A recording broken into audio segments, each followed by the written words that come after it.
We'd like to welcome each and every individual to Voices of Integrity and Powerful Video Library. And so the first one we're going to be evaluating as a podcast is, the TED Talks about happiness. So what did you guys find interesting about that video?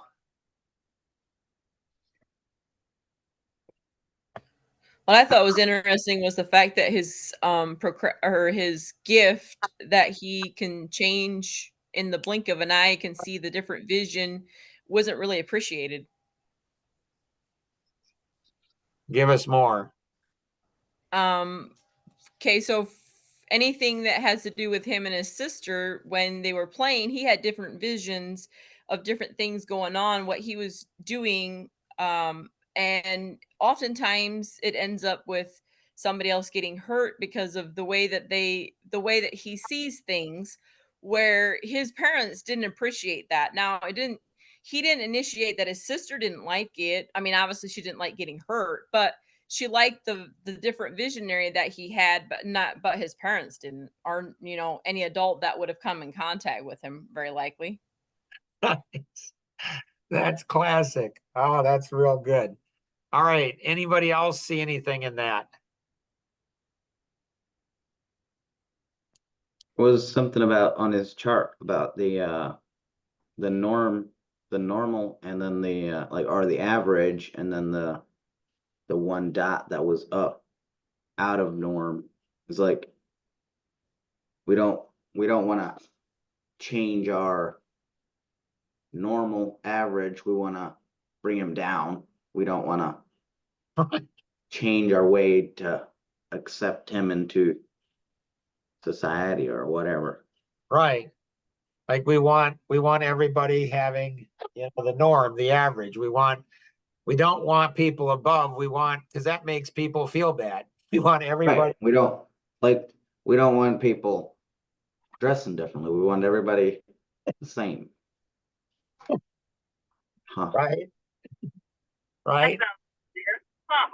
Interesting. Any other observations?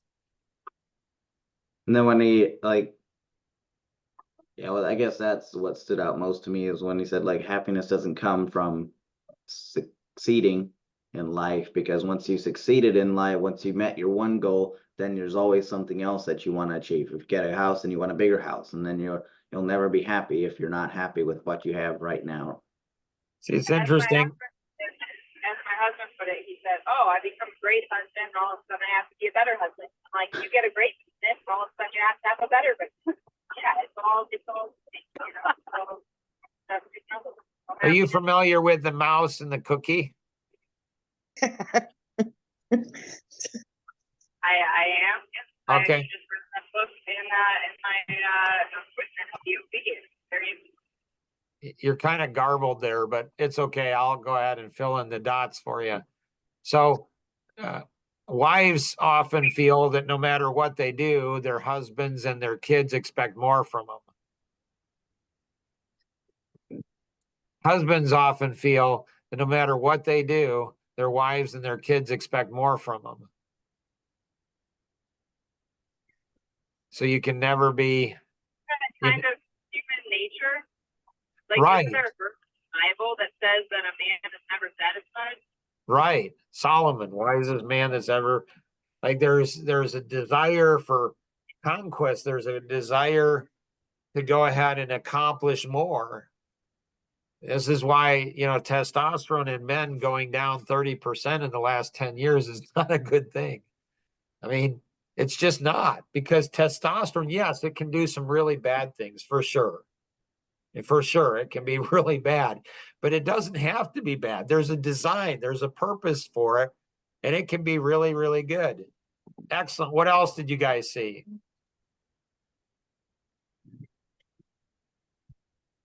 Like, if you hurt your sister, you can get away with it. Moms. I was thinking, guy, unless you get an imaginary thing. Moms are like experts at this. It's insane. Yeah, Like moms are just, they're naturally gifted with this. Like if the child is crying or crabbing or, whatever, all you do is create a distraction for the child. Oh, look at that bird. And they're happy. The I've child's noticed happy. I've noticed that too. It's like often it's how you actually respond to the child getting hurt. Right. Like, oh, jump up, you'll be fine. And they're fine. It's like, Right. oh no, what happened? Are you okay? And they're gonna cry. Right. Right. I don't. I didn't. I'm not. So there's some moms out there. I've seen that in the Amish. I've seen that in the Amish where they're just like, "Oh, you're fine. You're not. No big deal. You're fine. You just shoved your face into the cement, but you're fine. Don't worry about it. It's all good." And it's like, whoa. Okay, so yeah, because we did that at his sister's wedding last year. Anybody translate what she's He saying? did not make a big deal. So what she's saying is, We should just tell her, people- no, it's fine, Melissa. It's fine. what You'll be fine. No, What she's- because if you take away what they are feeling, then they are automatically going to grow up trying to feel less. okay, that's one opinion, one perspective. I'm not saying it's right or Exactly. wrong. I'm just saying it's one I perspective. think that's the Amish ever. You are not married to an Amish. You do not know. No offense to anybody that's Amish on this call. D-Lane. But anyways, just saying that most, not all, most have the perspective that they need to feel less in order to be better human beings. If anybody's thinking that Melissa was Oh, that- raised Amish, just to be clear, her father's talking and she keeps interrupting. So she's obviously not raised Amish or Baptist or anything believing that when the, patriarch speaks, the children stop talking. She hasn't learned that. So what she's saying is, moms, like if you get really traumatic with your children, like, oh my gracious, you fell down. Are you okay? Are you okay? Then the child starts crying and then they need a kiss and then they feel good and you feel good everybody's feeling good. Like, oh, there's so much feeling. And then they grow up to, maybe be the opposite of what Melissa was talking about. And it's the cutest thing to see both extremes. Like, you cut off your hand, you'll be fine. like grandpa bumped me in the nose. Like, this is weird. Like, this is just, it's the weirdest thing in the world. Like, I got to share this because you guys will appreciate it. So we're watching, McKay and Elena. McKay is like 3 years old. And I'm telling you, those two girls, they're like violent little monsters. Like, you got to watch out. You got to be careful. Anyways, Micaiah took a water bottle and threw it at Grandpa. Like, we're playing and wrestling and everything like that. So she wasn't mad. She was just playing and we're roughhousing and stuff. And she threw like a plastic water bottle at Grandpa. Well, what did Grandpa do? I mean, he's a ninja. Like, he's a ninja. He put his hand up so fast. He didn't even think about it. It's all reflex. He's ninja moves. Kenny can attest to this on the pickleball court. Like, he's ninja. And what happened is I put my hand up and the water bottle bounced off of my hand and hit her in the nose. And I'm telling you, that poor little girl was traumatized. She even when Daddy came home that night, she said, Grandpa hurt my nose. Daddy did. When Grandpa did this to me. when she came Grandpa over, did this. she came over last night. She's like, look at my nose, Grandpa. Look at my nose. I'm like it's like she's gonna grow up like her mother, and she's gonna be like, Grandpa. Grandpa abused me at 3 years old. Honey, you gotta understand, Grandpa's got ninja-like reflexes. You don't throw things at Grandpa. But her mom didn't teach her that because her mom never learned. Anyways, fun stuff. What else did you guys see in this that was really profound?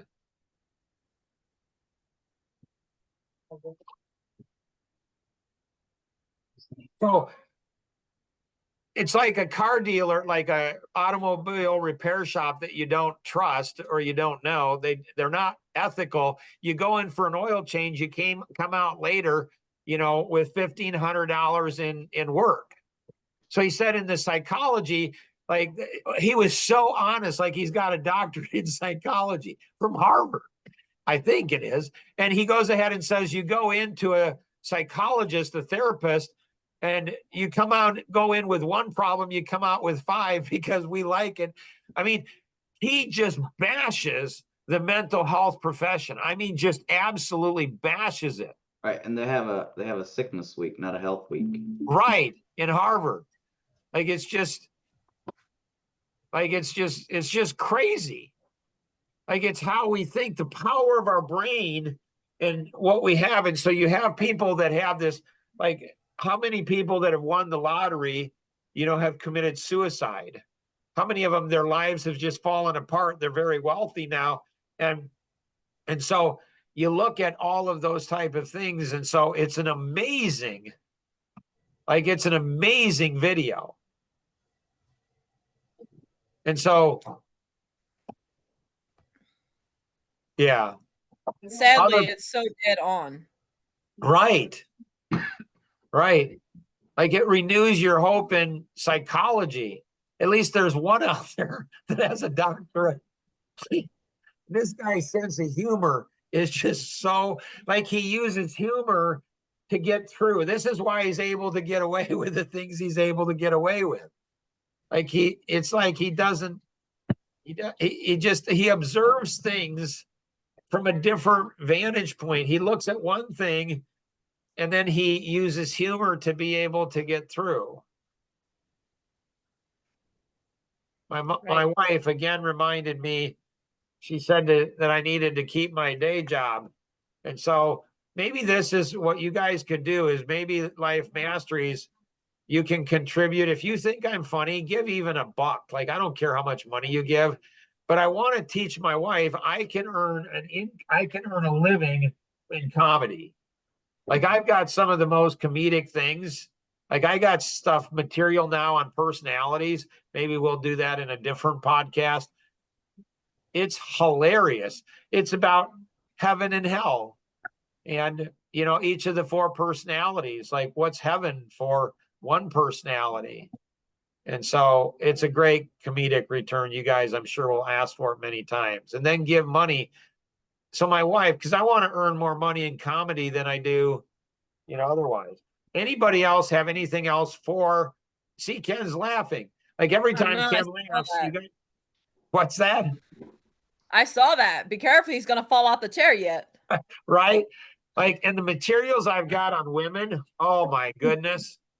Like, and Christians, especially Baptist, GRBC Baptist, oh my, like, and then white males over 50, that's probably the ones that I have the most material on. Just hilarious, like you can't believe. Anyways, anybody else have anything else on this? So, I thought it was interesting to him talking about how like the 10% of your happiness is only like the outside world, or however, where 90% of it is how you interpret the world. Right.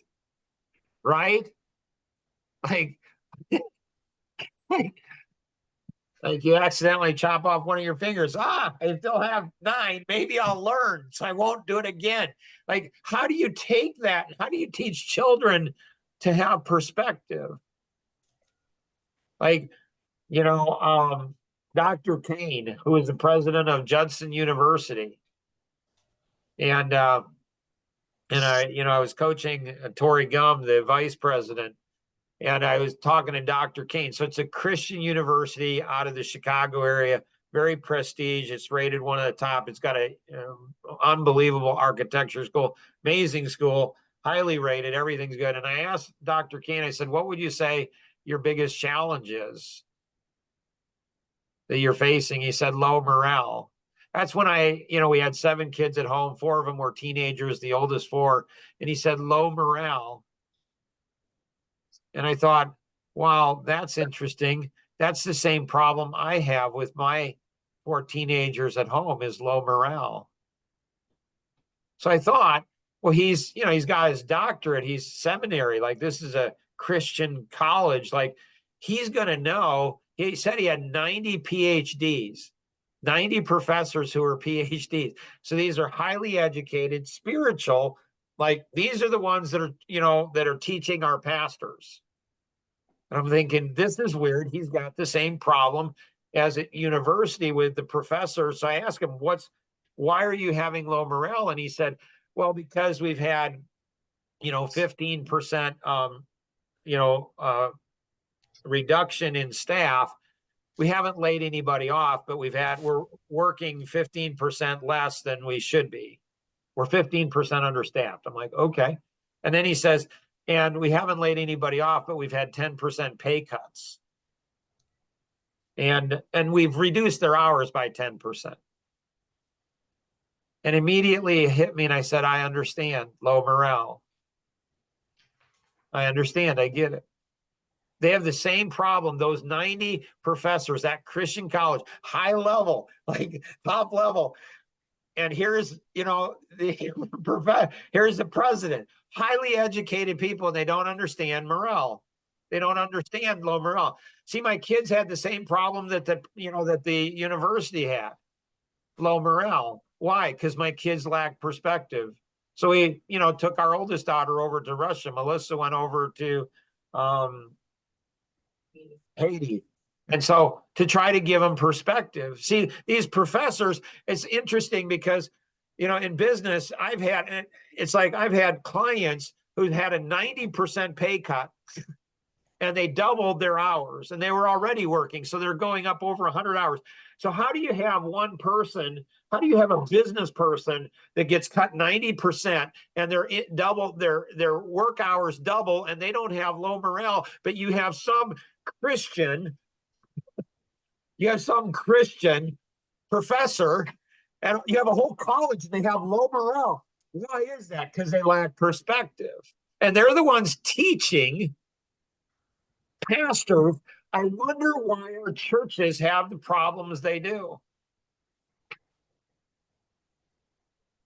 It's low, and they don't have perspective. We lack perspective.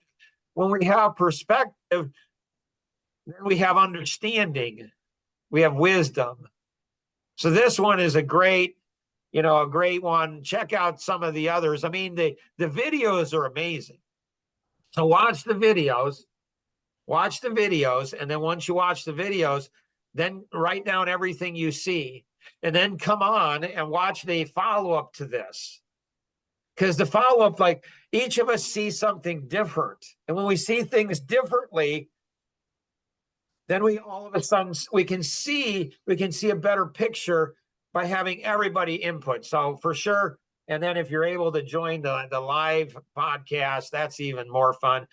You have any questions, connect with the individual who invited you to participate in today's session, or you can call toll free 888-230-2300 outside the US 630-393-9909. And always remember, we can accomplish so much more together than we ever could on our own. Have an amazing day. Bye-bye.